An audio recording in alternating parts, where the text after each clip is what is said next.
నమస్తే friends, welcome back to స్ఫూర్తి Reddy creations. ఈరోజు వ్లాగ్ వచ్చేసి చికెన్ కర్రీ అండి. కొంచెం క్వాంటిటీ ఎక్కువని, ఎందుకు అని అంటే బర్త్డే పార్టీలోని మేము కొంచెం 5 కేజీస్ చికెన్ తెచ్చుకున్నాము. అది ఎలా వండాలో మీకు కూడా చూపిద్దామని ఈ వ్లాగ్ చేస్తున్నాను. ఈ చికెన్ కర్రీ వచ్చేసి చాలా స్పెషల్గా చాలా బాగా చేస్తుందండి మా అక్క.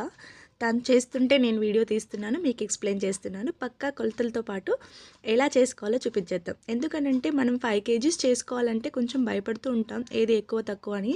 1 కేజీ 2 కేజీ అయితే రెగ్యులర్గా ఇంట్లో చేసుకుంటాం కాబట్టి మనకంతా అనిపించదు. కాబట్టి ఈ 5 కేజీస్ ఎలా వండాలో మీకు కూడా ఈజీగా ఉండేలా ఎక్స్ప్లెయిన్ చేస్తాను. చూడండి, ఫస్ట్ అయితే నేను బగోన్ పెట్టుకున్నాను. బగోన్ అనే అంటాం కదా. జీలకర్ర వేసుకున్నాను, మీరు వీలైతే సాజీరా వేసుకోండి. పచ్చిమిర్చి వేస్తున్నాను.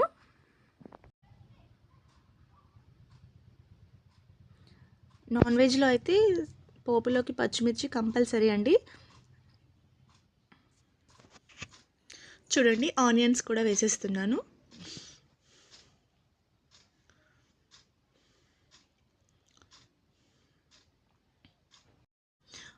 ఆయిల్ కూడా ఎంత పోసుకోవాలి అని డౌట్ ఉంటుంది. మనమైతే ఇంట్లోకి కేజీ చికెన్ చేసుకున్నాం అనుకోండి, ఒక 2 స్పూన్స్ వేసుకుంటాం కదా. దాని లెక్కకు 5 కేజీస్కి కొంచెం ఆలోచించి వేసుకోవచ్చు. అలా కూడా ఒకసారి అయితే అంతా కలిసేలాగా కలుపుకుందాం. చికెన్లోకి ఆయిల్ కొంచెం ఎక్కువ ఉంటేనే బాగుంటుంది. మేమైతే సరిపడా తీసుకున్నాము ఆయిల్. మరీ ఎక్కువ కాకుండా మరీ తక్కువ కాకుండానే ఉంటుందండి. 5 కేజీస్ కదా, కొంచెం చూడ్డానికి అయితే ఎక్కువ అనిపిస్తుంది. ఇప్పుడైతే పుదీనా వేసేసుకున్నానండి. పుదీనా ఫ్లేవర్లో అయితే చికెన్కి చాలా బాగుంటుంది. చికెన్ వండేటప్పుడు పోపులోకి పుదీనా వేసుకుంటే ఆ స్మెల్ వల్ల చికెన్ నీసు వాసన రాకుండా కూడా ఉంటుంది. అల్లం వెల్లుల్లి పేస్ట్ వేసేసుకుందాము. ఒకసారి అంతా కలిసేలాగా కలిపేసుకుందాం.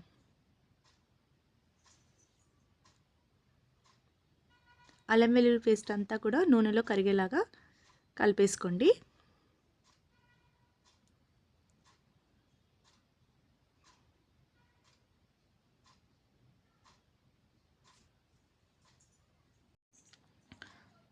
ఇంకా పసుపు వేసేసుకొని చికెన్ పీసెస్ వేసేసుకుందాము. చూడండి, చికెన్ పీసెస్ అయితే మీడియం సైజు ఉన్నాయి చూడండి. ఎందుకంటే మరీ చిన్నగా అయినా కూడా ఎక్కువ క్వాంటిటీ కర్రీ కాబట్టి మనం కలిపినప్పుడు అంతా క్రష్ అయిపోయి సూర అయిపోయే ఛాన్సెస్ ఉంటాయి. కాబట్టి మీడియం సైజ్ కొట్టించుకోండి. మరీ చిన్నగా కాకుండా పెద్దగా కాకుండా. 1కి 2 సార్లు బాగా కడుక్కోండి చికెన్ అయితే.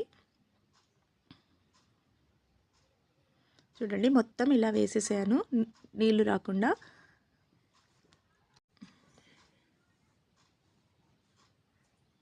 పెద్ద వంట అని భయపడాల్సిన అవసరం లేదండి, ఈజీగా చేసుకోవచ్చు కొంచెం మనం ఆలోచించుకు చేసుకుంటే.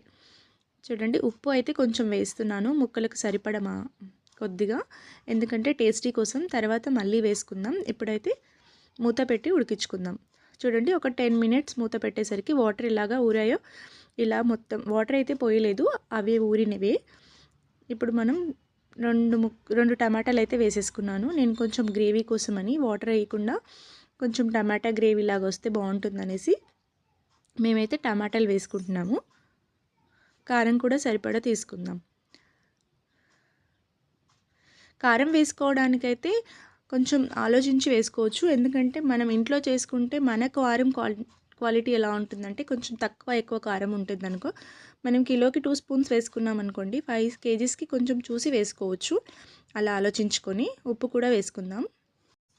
ఉప్పు అయితే నేను ఫస్ట్ ముక్కకు పట్టాలని వేసుకున్నానండి. దాని విధంగా కొంచెమే వేసుకున్నాను.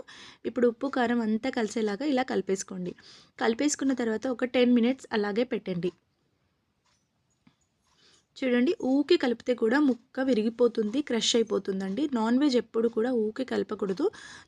కూర ఖరాబ్ అయ్యే ఛాన్సెస్ ఉంటుంది. ధనియాల పొడి, గరం మసాలా వేసుకొని కొత్తిమీర వేసుకొని సర్వ్ చేసుకుంటే సూపర్ అయిన చికెన్ రెడీ అయిపోతుంది.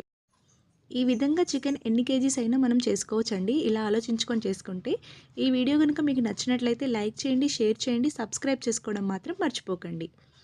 ఈ మెథడ్లో చికెన్ కర్రీ చేసుకుంటే గుమగుమలాడే చికెన్ మీ సొంతం. Thank you so much friends.